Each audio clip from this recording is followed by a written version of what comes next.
Professor Manuj Weerasinghe, Senior Professor, Consultant Community Physician and Head of the Department of Community Medicine, Faculty of Medicine, University of Colombo, was inducted as the 81st General President of the Sri Lanka Association for the Advancement of Science at a ceremony held 12th January 2022 at the SLAAS headquarters.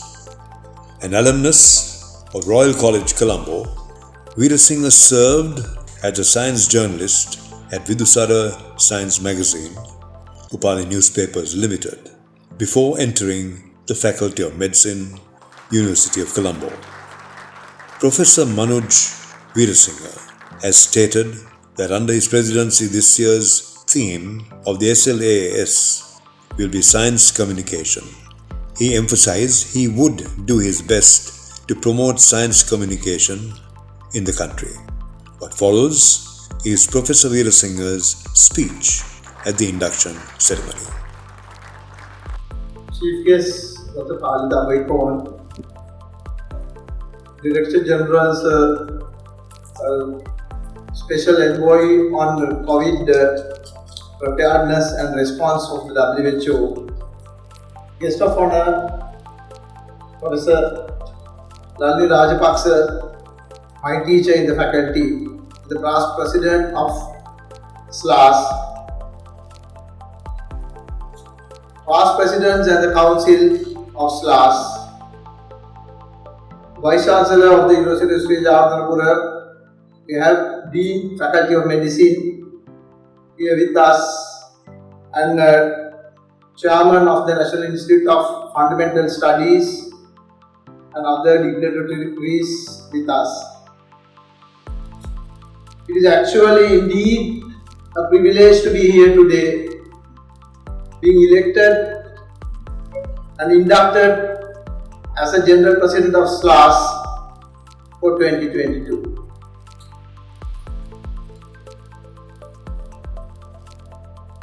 My memory goes 32 years back, when I first stepped into SLAAS in 1990, just after school, joining Vidusara Science magazine as a journalist, and stepped here to report activities of SLAAS for Vidusara newspaper. And some of my colleagues at that time, and our chief editor at that time, Mr. Sirivardhana, also here in the audience.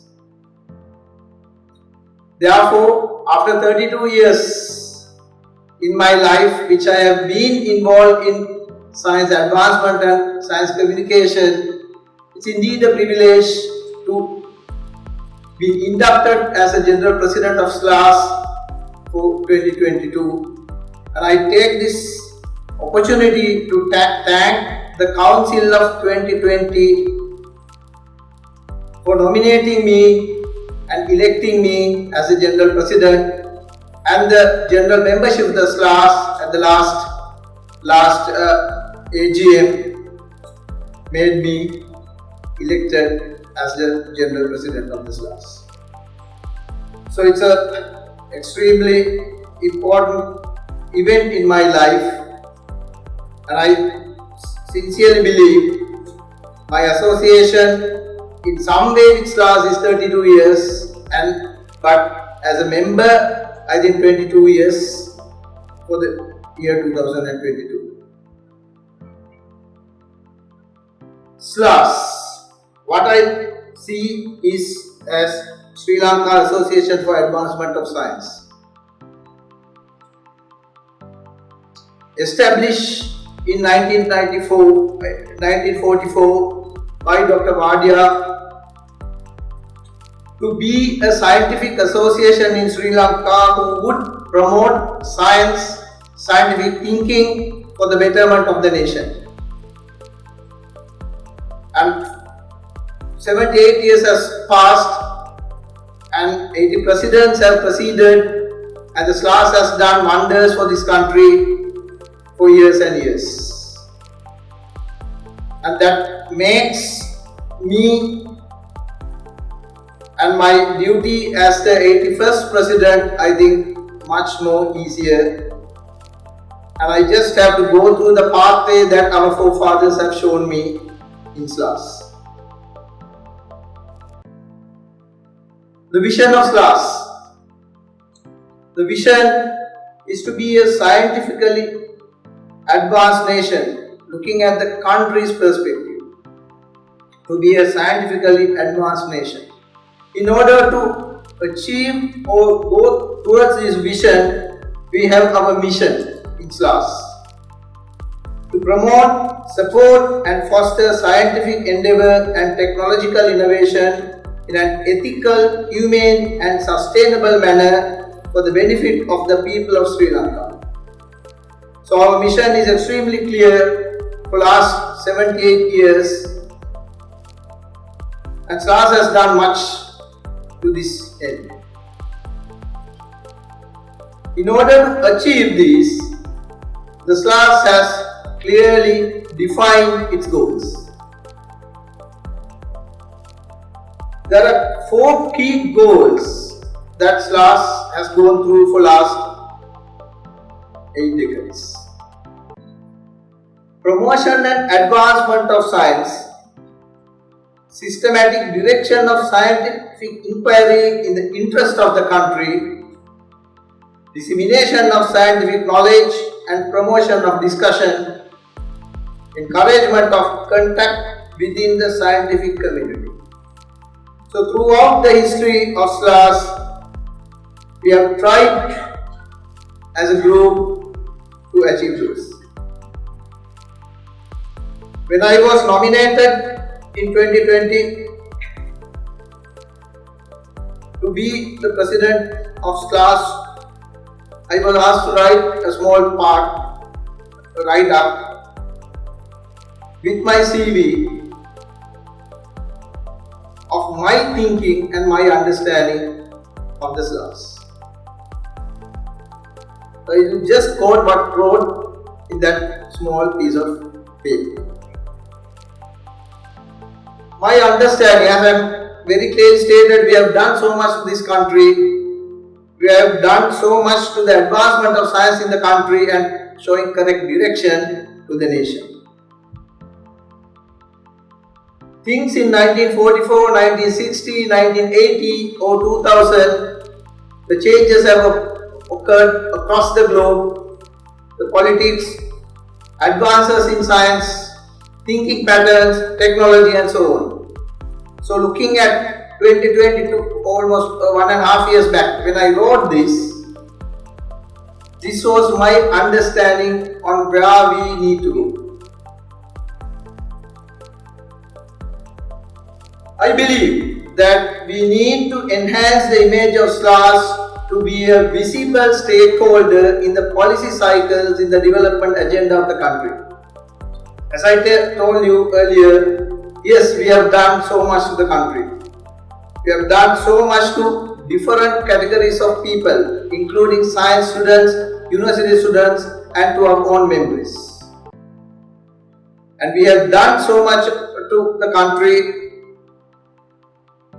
to push certain policy reforms and so on. But I personally feel that we need to do better and better.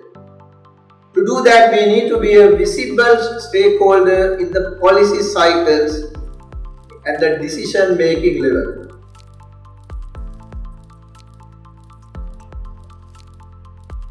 What I thought is, even though SLAAS consists of largest scientific gathering in the country, there is no doubt about it. We have over 10,000 members from section A to section E3, covering section F, covering all sections from medical, dental to social sciences and economics and so on. So even though SLAAS consists of largest scientific gathering in the country, we have not been able to influence, penetrate the decision-making forum to the expected level, because our expectations are very high for this country and we want more to be done on this direction.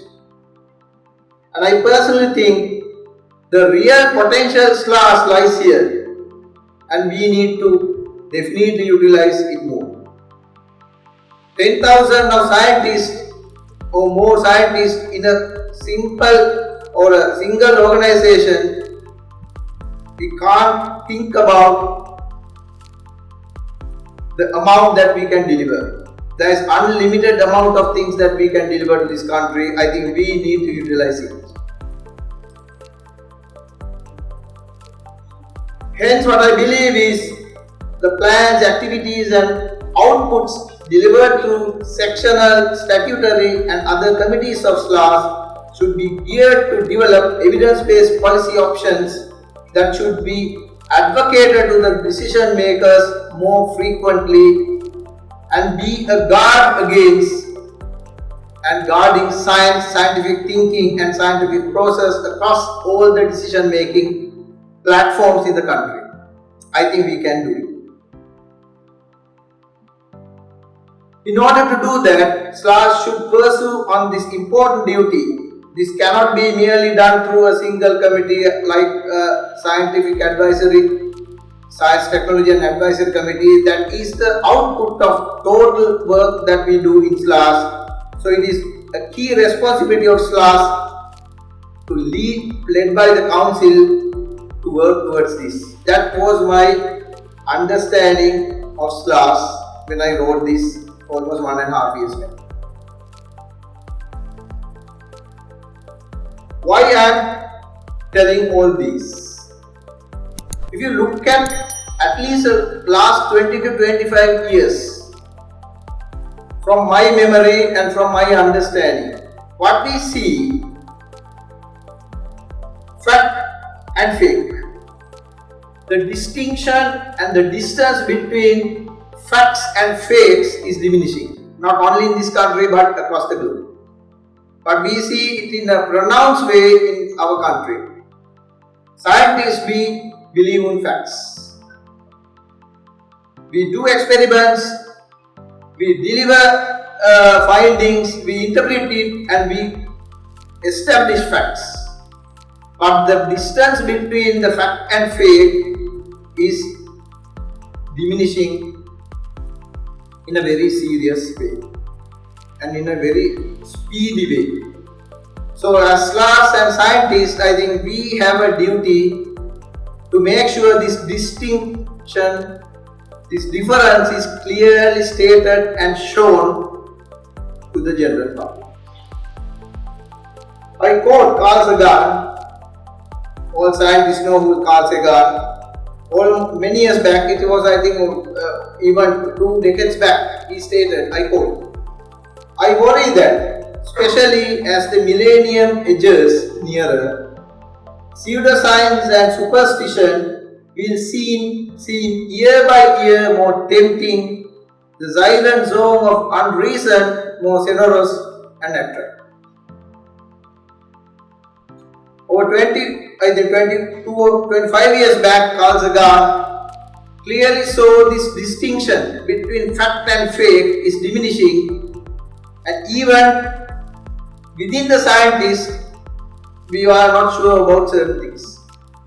When there is very clear facts, but we may not be really pushing for the fact, but we are also coloring ourselves within the fake. That is why I think as scientists, we need to be very clear about 4 things. Science, bad science, pseudoscience and non-science. When the distinction between and the distance between the science, bad science, pseudoscience and non-science are diminishing, then it will be very difficult for us to guide a country through scientific basis, scientific inquiry into the correct direction. So I would spend some time on this, which will lead me to the annual theme that I am going to present in few minutes time. Science. All of you are here are scientists. What do you mean by science? I don't need to elaborate.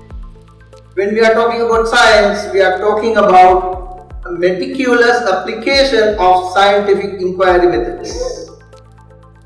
And to make sure that we do it correctly, we apply it rigorously, and we do interpret our results in an unbiased manner. Therefore, we will get and interpret results in the correct manner that can lead to correct decisions for the country to lead. But if we are deviating from this, we will have issues that I want to elaborate. So one is science. So how we are going to distinguish science from other three? Bad science. The bad science is defined in many places as science that is done poorly is biased, or in which the results are cherry-picked to support a favored hypothesis. We may be showing that we are going that strict pathway of scientific inquiry, but how we apply it in order to do our experiments. Experiments, I am not referring only to lab experiments, experiment in science in full. We can do it badly, we can take shortcuts, and we can cherry pick results that would favor our own interests. There are numerous examples of application of bad science, cherry picking findings to favor certain predetermined direction.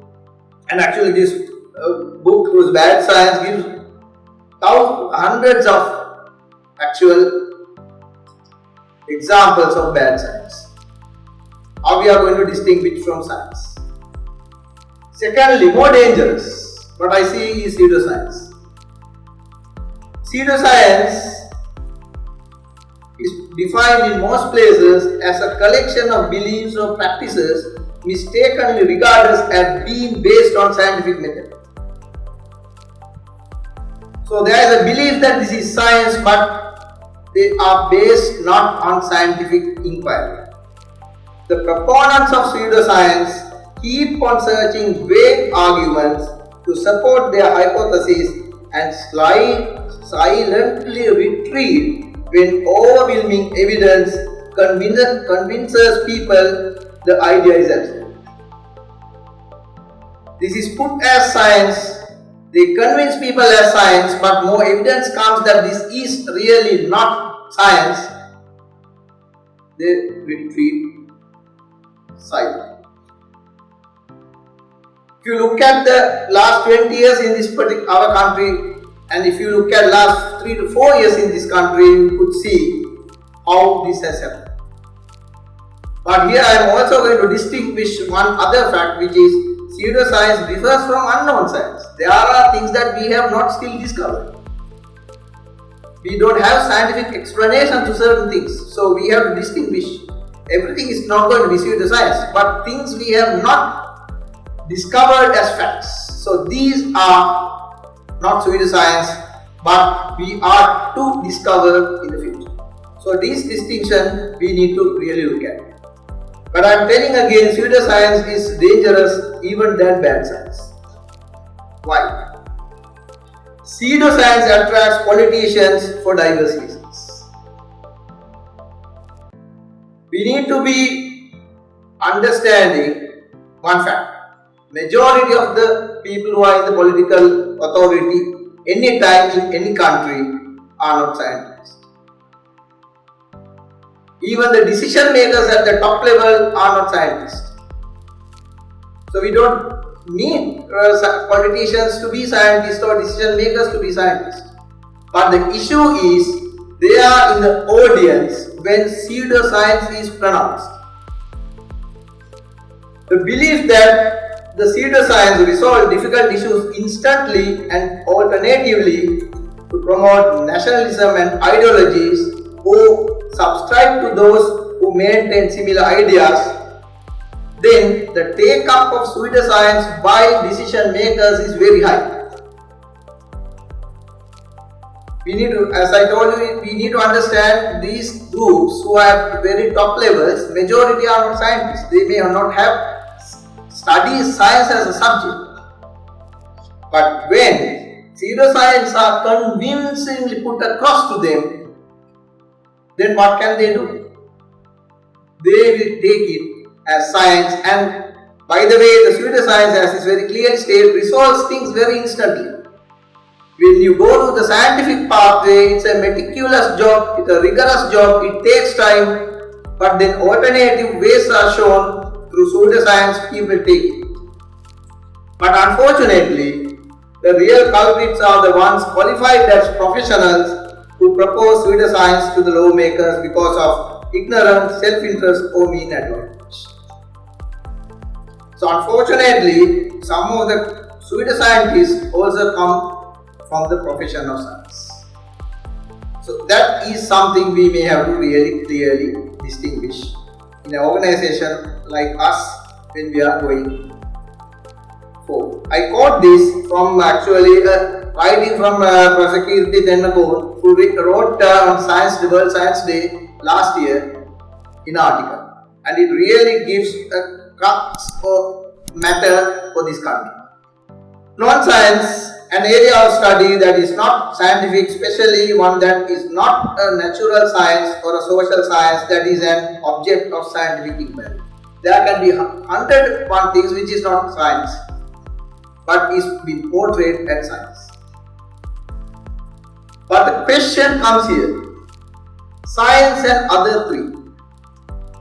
If the people who are pronouncing, advocating bad science, pseudoscience and non-science as science are more convincing than scientists, then we need to accept that that convincing part would be the take-home message to the majority of the audience, which is the general public, policymakers and others.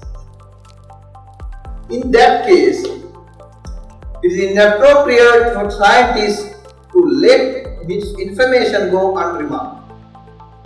To what extent do we as scientists who are doing real meticulous going through this scientific inquiry remark, comment, protest and try to correct on unscientific things?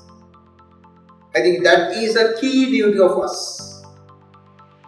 And if we are not good communicators to communicate science in a scientific way, then there is a problem that others could bypass us and give convincing solutions, directions, recommendations to the topic. Right. Then what is communication?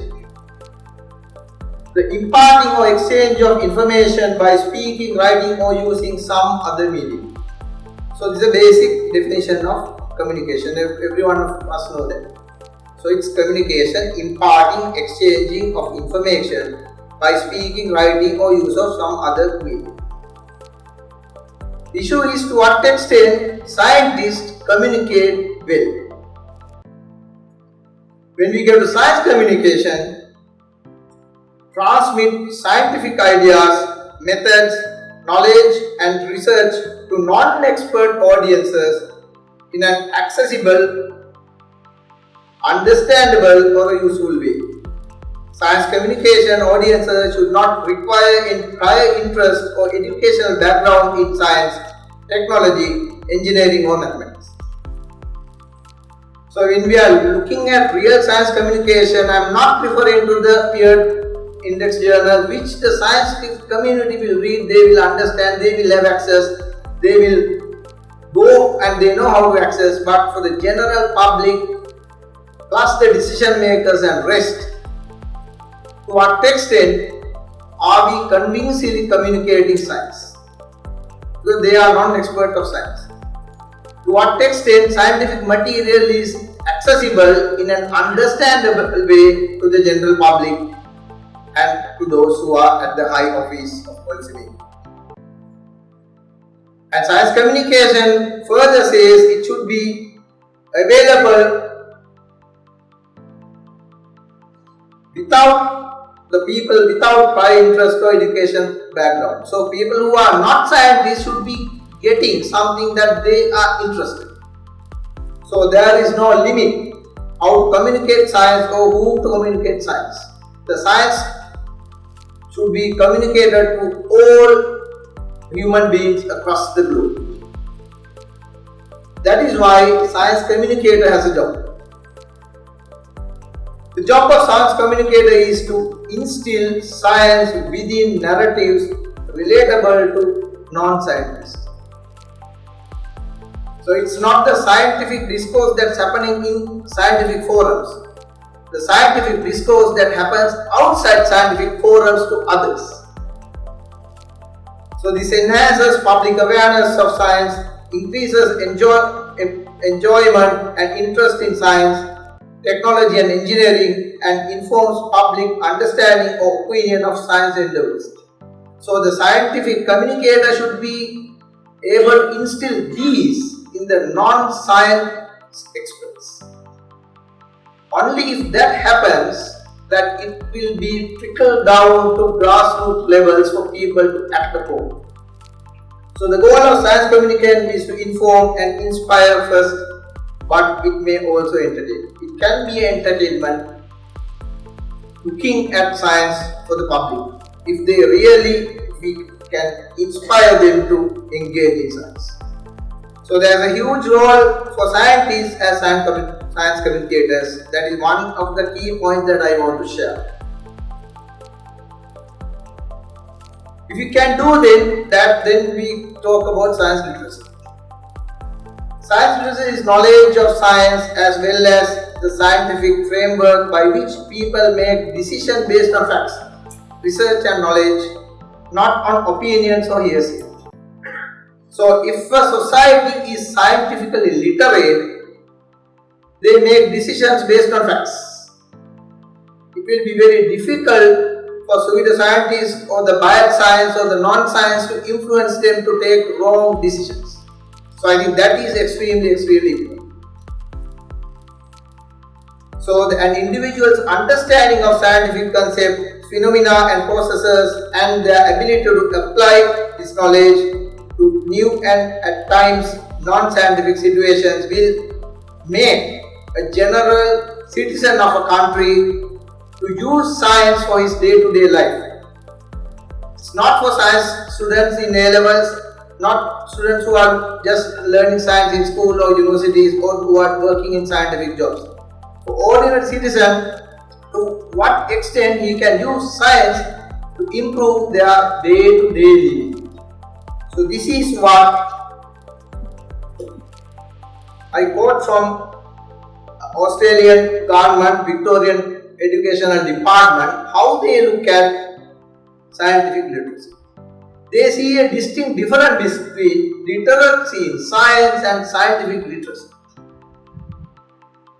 I am asking you to think about, are we actually targeting literacy in science or are we really looking at scientific literacy? When it comes to literacy in science, we have few things that we do in schools. Speaking, listening, writing, reading or viewing scientific material. So people will be knowledgeable about science. But if you are really going to do scientific literate, we need to have two more. Science understanding. Do we understand what we learn or from our knowledge? And scientific inquiry skills. Do we acquire skills to actually use science and inquire scientifically of a situation?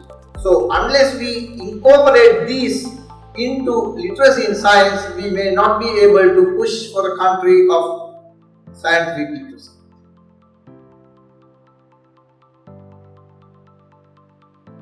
Therefore, going on my own passion of science communication for over 30 years now, and looking at the need of the hour, working in different setups for almost 2 decades or so, I decided rather than going to a theme of my own discipline, which is health, I would go for a more broader theme for the year.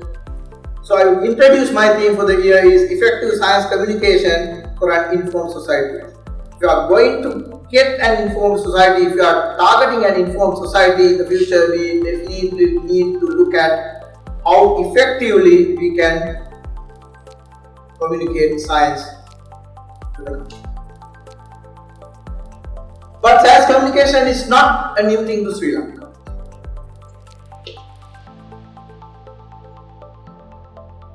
If you look at 1880s, 150 years back, the first Sri Lankan newspaper who is Lakmini Pahan.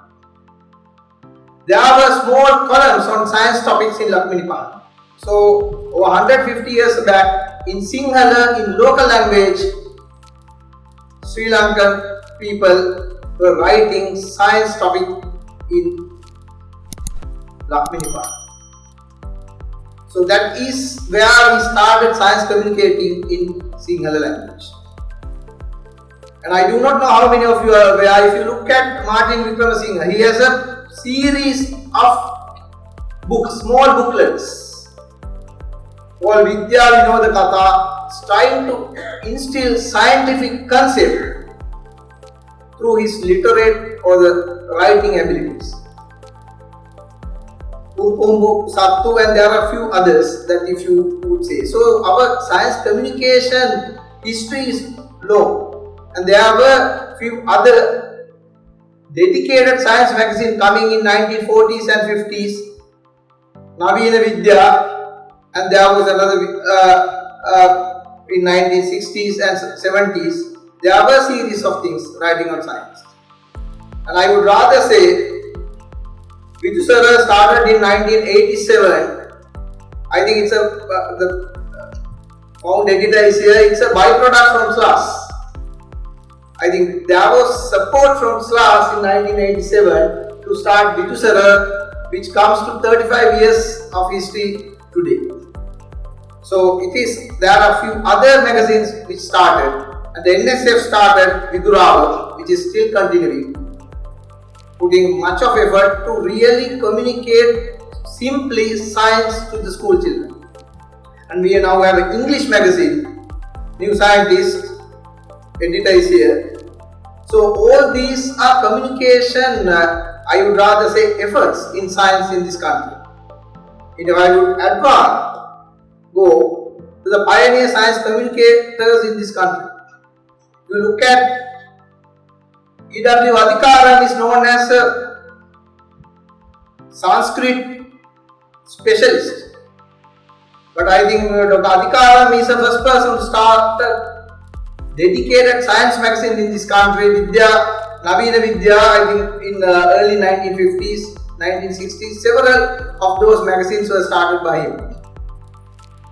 And Kurupumullage Jinendra Dasa was a chemist, I think. He started writing scientific articles back in 1880s and 1890s and early 900s. And Alam Abraham was one of the pioneers, astronomy writers in this country, started writing in 1880s in Tamil language, in Jaffna, in Tamil language. And I spoke about Martin Weerasinghe. And I just couple of days back, actually Nalaka Gunawardhan, who was to come here, unfortunately he could not make it. He forwarded me an article which was written in Lakmini Pahana by nobody else than Kumaranatunga Munidasa. I think he is the first person to write a science fiction in this country in 1934 in Lakmini Pahana. So that history is there for science communication in this country. And in 1980s, there were dedicated science pages in most of our daily and weekly newspapers. So the history is there. But I propose that we need to go beyond that. If I go to SLAAS started Vidya Vyapti way back, I think about 40 years. I could not get the first copy, but these are the copies that were available for me. And Vidya Vyapti was doing a great job instilling and communicating science to people, particularly school children. And last, as far as I know, This was published in 2010 and it was under my chairmanship of CPS. After that, for last 12 years, I think we could not publish Vidyabhyarthi. We will try to do it again. So all these understanding, I had a discussion with my old friends who were science communicators for over 30 years, couple of discussions, and we came up with a concept where we could use and propose SLAAS. I'm proposing this concept and a flow that we would like to work on. Science, knowledge, creation and dissemination. The initiatives need to look from a new angle. The time is changing, audience is changing, technology is changing, and the opportunities are unbelievably wide. When we are looking at science communication, there are two pillars that we are looking at. One is general science communication and other one is science education. Science education has been the theme of SLAAS for many years, and we have done much on science education and we are still doing. But we need to combine these two, we believe, to be more effective. If we are looking at initiatives, there are new media now other than the mainstream media. So new media, the terminology incorporates web-based and social media with mobile phones and so on. So all these has to be looked at because new media is becoming the prominent media now, bypassing the mainstream media, TV, radio, newspapers and so on. So when we are doing some initiatives, we need to tackle these media institutions, media people, and to look at a scientific culture within them and within those institutions if we are going to make a difference.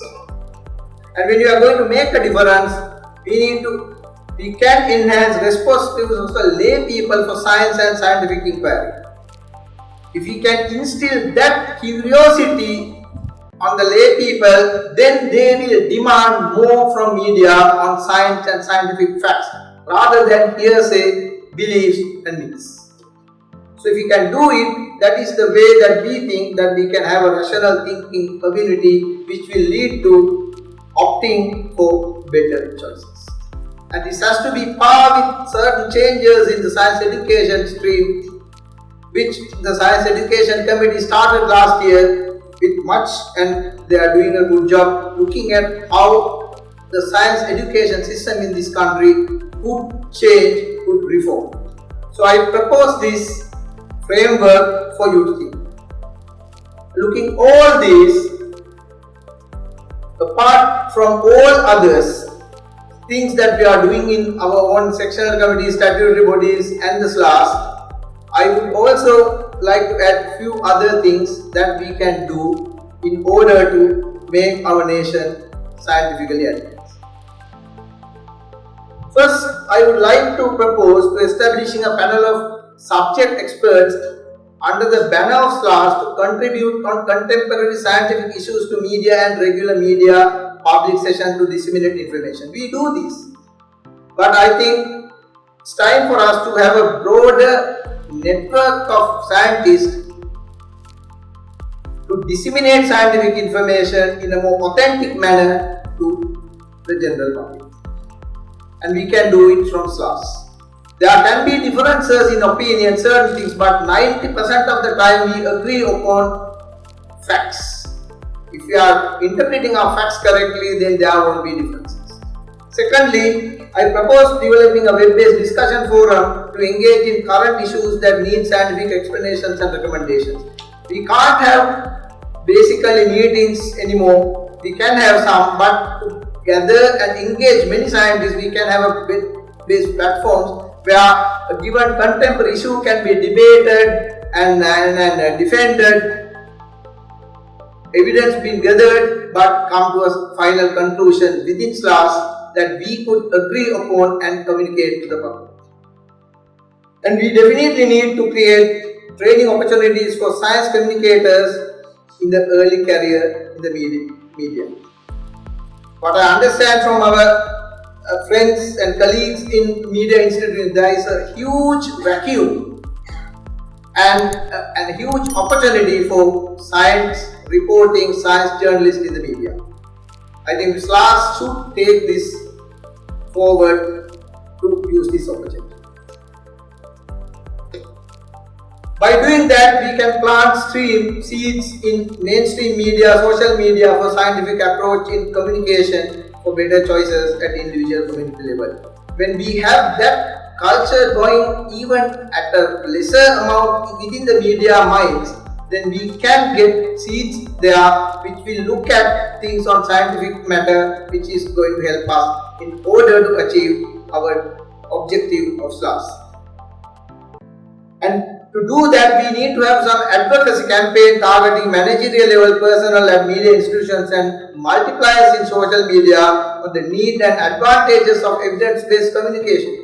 That they would also get some benefit if they go through scientific processes and not supporting pseudoscience, bad science or nonsense.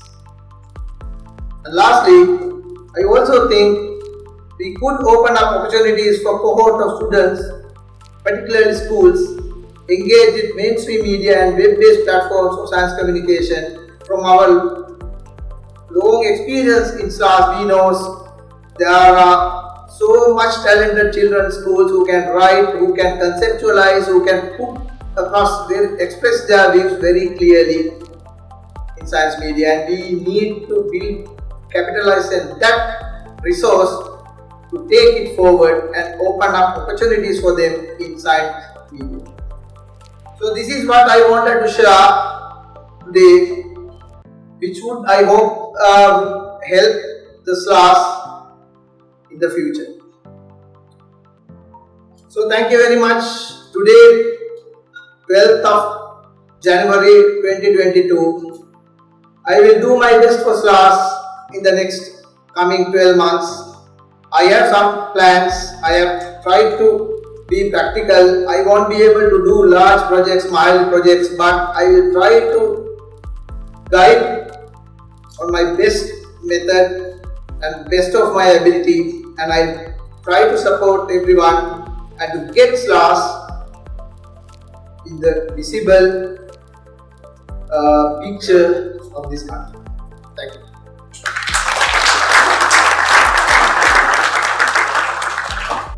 අලුත් videos ගැන updates දැනගන්න විදුසර YouTube channel එක subscribe කරන්න. notification වලට bell icon එක click කරන්න.